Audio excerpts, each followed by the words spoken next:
historia e fëmijës dhe zogut që ja bëri zemrën të qaj. Dhe si e ngushëlloi atë pejgamberin Muhammed, paqja dhe bekimi i Zotit qofshin mbi të. Në një rrugis të Medines, jetonte një djalë i vogël që quhej Ebu Umair. Ai vraponte i gëzuar mes shtëpive, duke mbajtur në duar zogun e tij të vogël Nugair.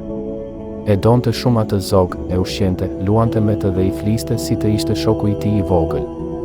Por një ditë, qeshjet e tij u heshtën dhe fytyra e tij u mbush me trishtim. Zogu që ja mbushte jetën me gëzim, kishte vdekur. U ul në një qoshe të shtëpisë së tij, i trishtuar, me lot që i shkëlqenin në sytë e tij të pafajshëm.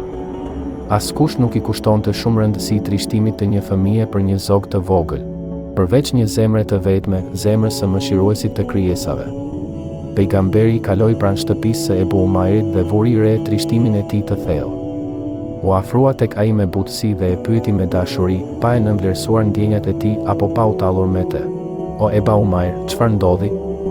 Vetëm fjalë të thjeshta, por që mbartnin të gjithë kuptimin e mëshirës dhe përqafimin. Nuk i tha, mos qaj, është vetëm një zog, por i tregoi se i interesonte, sikur ndante me të trishtimin dhe e ndjente dhimbjen e tij.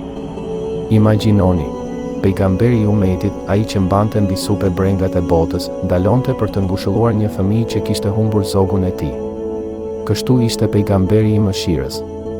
Ai na mësonte se ndjenjat nuk maten me madhësinë e fatkeqësisë, dhe se përqafimi i zemrave të vogla nuk është më pak i rëndësishëm se mbrojtja e çështjeve të mëdha.